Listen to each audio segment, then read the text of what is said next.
Pessoal, eu sou o Leandro, estou aqui junto com o Matheus e o Leonardo, né? E agora vamos fazer uma introdução sobre a camada OSI, tá? Pegando o assunto envolvendo redes, protocolo IP e afins. A aula será dada aqui pelo Leonardo, de Paula, e comentada aqui entre eu e o Matheus, tá? Então pode seguir. Oi, eu sou o Leonardo e como o Leandro acabou de dar a introdução, nós vamos falar sobre a camada OSI. A camada OSI, Open System Interconnection, sistema aberto de conexão.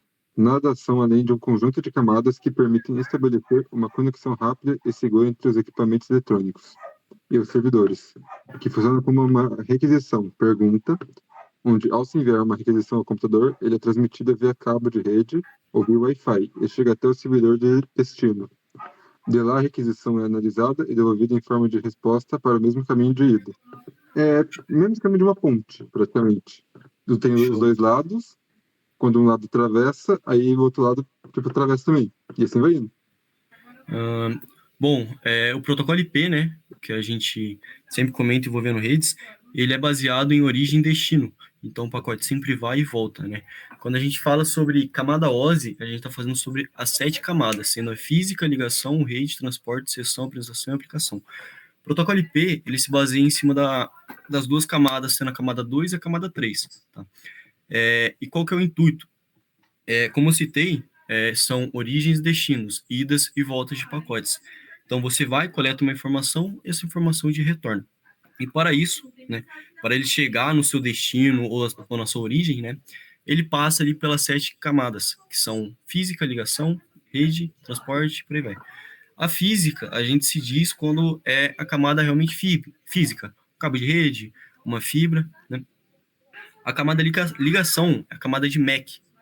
Cada equipamento que se conecta na internet em si, ele possui um MAC, um serial, ou algo semelhante que é próprio dele. A camada 3 é a camada IP, né? Comunicação IP, e nas próximas aulas a gente vai ver sobre isso, tá? Transporte, sessão, apresentação e aplicação são as últimas camadas que o pacote passa até chegar ao seu destino, tá? Então, ele vai dar, quando chega no seu destino, é da 1 a 7, para retorno é da 7 a 1.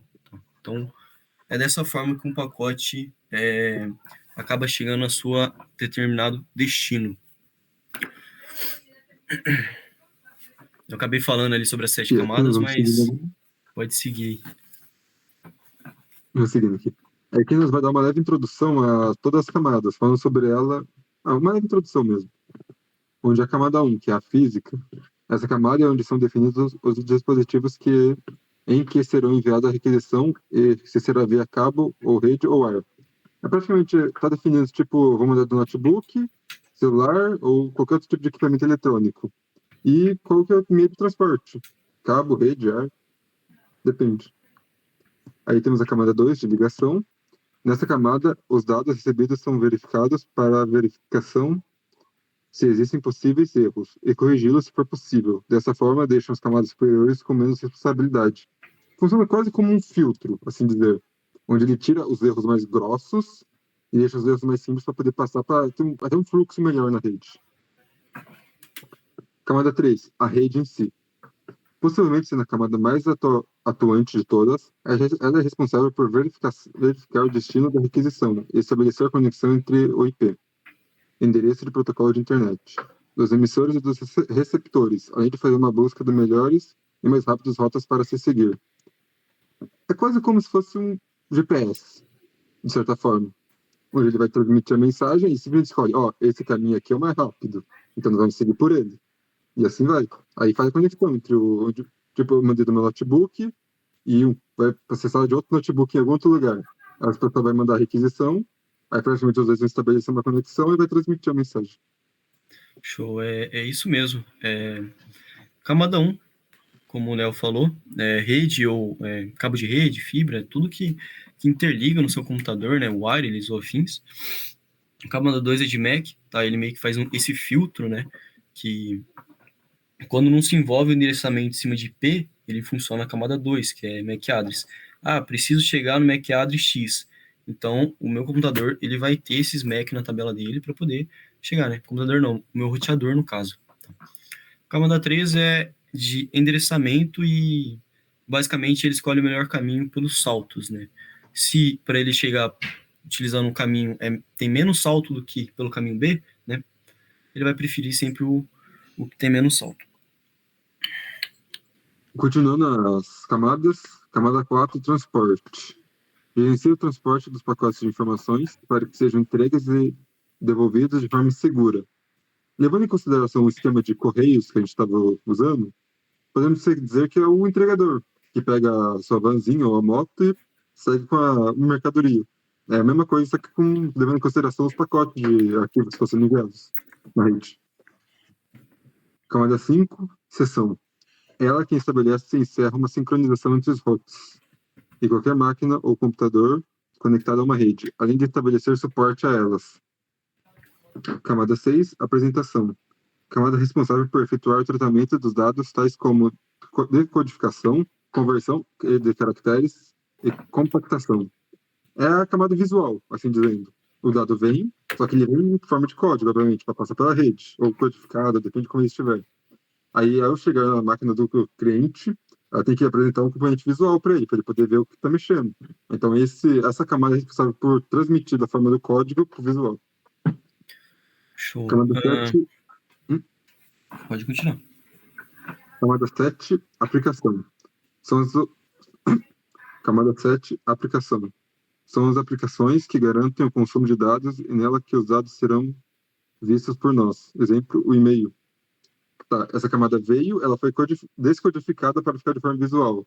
Mas aí você vai ter, tipo, aonde você vai ver esse arquivo? É do YouTube? É do e-mail? É do Twitter? Tá, e essa camada é responsável por transmitir para cada executável, assim dizendo. Como que vai ser transmitido, mostrada essa imagem. Show. Vou dar só um atento sobre a camada 4. Tá? A camada 4, ele envolve não apenas esse, mas envolve mais, mas praticamente a maioria da camada 4 é em cima de TCP ou UDP. Tá? TCP é quando ele fecha estabelece uma conexão entre dois pontos, né? TCP basicamente é um pacotezinho que ele envia. Cara, eu posso me estabelecer com você pro host, pro segundo host. O segundo host vai retornar um outro pacote falando, cara, pode se estabelecer, tá tranquilo. Aí ele retorna um terceiro pacote falando, beleza, vamos nos estabelecer. Aí eles se estabelecem ali, né, essa conexão. O DP em si, ele apenas envia uma mensagem, cara, posso me comunicar com você, posso me estabelecer com você? E aí ele retorna, cara, pode se estabelecer sim. Ele vai lá e estabelece. Por conta disso, o UDP ele é mais rápido que o TCP. Então, Leandro, onde que vocês utilizam essas aplicações de TP, TCP e afins? Por exemplo, em transmissões, né, streamers ou algo do tipo, precisa ter ali uma estabilização muito rápida, né, porque é sempre ao vivo ou algo do tipo. Tudo que é ao vivo, ele utiliza o UDP. Tá? O camada 4 seria o UDP. Por quê? Porque ela é mais rápida, ela diminui tempo para sincronização. Outras camadas que não precisam disso, por exemplo, quero acessar meu Facebook, sabe? Eu vou ver meu feed do Facebook. É DCP, uma comunicação estabilizada via DCP. Por quê? Porque não precisa ser tão rápida assim. E o restante das camadas são isso aí que o Léo explicou. Bora. E esses são os tipos de camadas. Uma explicação meio rápida sobre elas. Agora nós temos os roteador e switches. Os switches funcionam de forma que estabelece uma conexão privada de todos os equipamentos eletrônicos, que podem estabelecer uma conexão em uma mesma rede, onde eles podem se comunicar entre si e transmitir dados de requisições de um lugar para o outro dentro da empresa.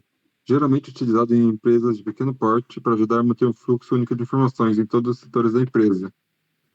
Bem, olhando como exemplo, é como se fosse, como está até escrito aqui, é um mini servidor dentro da empresa, assim dizendo, onde, vamos supor que eu estou no primeiro andar, enviei um arquivo, mas esse arquivo não vai sair para fora da empresa, ele vai para aquele servidor lá, e de lá, todo mundo que está nos outros andares pode acessar ele, mas só quem está lá dentro pode acessar. Em nenhum momento, nenhuma forma ele poderá sair para fora, porque não é nem conectado em nada. É só a empresa, o servidor da empresa, os dados da empresa, tudo lá. Basicamente, o switch em si, né, ele serve mais ou menos como um hub também. Não sei se já viram um hub, mas eles são várias entradinhas assim, de cabo de rede, né, Você vai lá, conecta, pode ser fibra também, depende do seu porte, né? Ali, como a gente está falando sobre pequeno porte, a gente pode utilizar uma empresa que nem a FAP, por exemplo. Tá? Aqueles cabos de rede que chegam e na sala, chegam nos computadores, todos eles conectam ali num switch. Tá? Ele leva para o equipamento antes, mas enviam para um switch. Tá? E o switch tem essa função, ele tem bastante portas que a gente pode ali conectar, como se fosse um hub. E ele funciona em cima da camada 2, MAC address. Então, se eu pego o meu computador, meu notebook, por exemplo, conecto uma portinha desse switch, ele vai salvar nos dados dele, olha, na porta 2, o computador com o MAC tal está conectado. Tá? Ah, o Léo conectou ali na porta 3. Ó, na porta 3 o MAC X é do Leonardo. Então, quando você enviar um pacote, o pacote chegar nesse switch, fala, cara, ó, cabeçalho do pacote. Ah, o pacote está em destino ao MAC tal. Porta de quem está com esse MAC. Tá? Se for eu que fiz, seria a porta 2, que eu acabei de dar de exemplo. Então, né, o switch, além de funcionar na camada 2, L2, ele serve também ali por ter muitas portas. Você pode pegar e conectar vários cabos, vários computadores, vários servidores em cima dele. Roteador não. Roteador ele já tem mais sistema operacional do que um switch, por exemplo. Só que a quantidade de portas são muito menores. Aí, agora, dando a continuação que o Leandro falou sobre os roteadores, funcionam com o mesmo intuito que os switches. Contudo, podem existir vários switches dentro de uma conexão de roteador. E para estabelecer essa conexão, ele utiliza de rede de internet, que, apesar de serem mais acessíveis em vários outros lugares, tornam a segurança dos dados mais fácil de ser invadida e roubada, pois uma vez passada pela rede, qualquer um que consiga se conectar poderá roubar esses dados. É praticamente o mesmo exemplo do switch que a gente acabou de falar, porém, como é uma rede, tipo, não é só tipo quem está conectado nas entradas do switch que vai ter acesso. Tipo, se eu tenho um celular, eu conectei ele na rede Wi-Fi, já tem acesso ao switch, tem acesso a todos os dados que estão nessa rede. Só precisa saber como entrar nela. Por isso que ela se torna menos segura, de certa forma. Sim. Nesse ponto, ele entra também a questão da primeira aula que a gente deu referente, né? Que a gente fala um pouco sobre firewall, proteção. Toda rede, cara, tanto você pegar a FAP, por exemplo, eles têm um roteador apenas para firewall para proteger isso. Para realmente não ter um problema de um carinha não chegar lá, conectar um cabo de rede, tá? Tem acesso à rede inteira da onde ele tá, por exemplo, a FAP. Então imagina, se um cara conecta lá, tem acesso full à rede do cara, você pode fazer a internet inteira do cara parar, pode acessar servidores, tá? Pode roubar dados, modificar dados, e o cara não vai nem saber, entendeu? Então, o Firewall é por conta disso. Se vocês verem, a maior carga nesse slide está em cima do switch, pela aquela questão que eu acabei de citar, quantidade de portas. O switch ele tem mais quantidade de portas, sistema operacional menor, mas tem mais quantidade de portas. Ele tem apenas um roteador, esse roteador apenas está ligado no switch. Tá?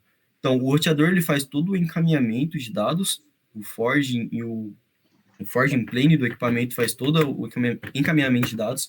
Ah, esse cara quer acessar o Facebook. O roteador vai pegar e falar, ó, pega essa rota aqui, que essa rota é mais fácil se chegar ao seu destino. Tá?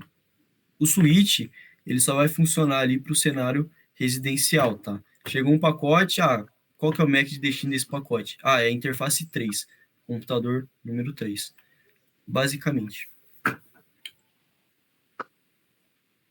E era isso. Não tem mais o que falar. Show. Bom, essa aula foi bem rápida, envolvendo um pouquinho sobre a camada óssea apenas, né? Só que dá para pegar muito, né, a questão de como funciona a internet em cima disso. Mesmo que a internet funcione ali na camada 2, camada 3, né, o pacote para chegar no seu destino, normalmente tem que passar todas essas camadas, camada 1, 2, 3, até chegar na 7. Não, é que E no, muita gente acha que a internet é só tipo um cabo onde os dados passam e vai, né? Tipo, que nem sim. como se fosse, tipo, vamos supor, um rio. Foi lá, colocou uma coisa no rio, foi, seguindo, e vai e volta. Não, tem Uhum. todas umas camadas, todo um sistema de segurança. Tem muita coisa envolvida dentro que a gente nem sabe, às vezes. A internet em si, cara, é tudo voltado a isso, roteadores, switches, tá? E servidores. Qual que é a questão aqui, tá? A internet, ela é toda se conectada. Então, é um roteador conectado no outro, é um switch conectado no outro. Para você pensar, o Brasil chegar em servidores que estão na América, que estão na Europa, por exemplo, na Europa, cara, você tem uma fibra que passa o oceano inteiro. É uma Então, puta fibra parruda, cara. Então a internet é nada mais que isso. É todo mundo conectado com todo mundo. Ah, é um carinha lá da Europa subiu um servidor, criou um site novo. Ah, eu quero acessar esse site. Mano, meu pacote vai sair daqui do Brasil, da minha máquina, vai pegar todo esse caminho e vai chegar no seu destino. E isso leva questão de quê? Segundos, às vezes, Cara, minutos no segundos. máximo. É incrível. É incrível. A internet é desenvolvida, cara, para levar o menos tempo possível, tá? Então, o roteador, ele tem ali essa função para isso. Ah, se para mim chegar, por exemplo, no Facebook, que tá na, na América, lá nos Estados Unidos. Ah, você acessar uma malha dos Estados Unidos. Cara, para ele chegar nos Estados Unidos, ele vai ter um monte de salto. Você não tem ideia. Isso aí vai ter uma latência muito alta, uma resposta muito demorada, tá? Então o roteador ele tem, para me chegar eu consigo ir pelo caminho A, caminho B, caminho C, caminho D. Pô, caminho A eu levo 50 saltos, caminho B eu levo 60 saltos, caminho D eu levo 45 saltos, entendeu? Então ele vai pegar tudo isso e falar, esse aqui eu dou menos salto, vai por aqui então.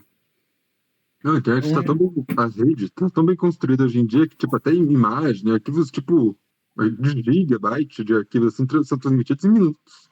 minutos. Rapidão. Então é basicamente isso, pessoal, a nossa aula de hoje. Espero que gostem. E a próxima aula a gente vai envolver ali agora um pouco sobre a camada 3, tá? A camada de rede, envolvendo protocolo IP, que vai ser ali uma das aulas principais do nosso curso. Então, até a próxima.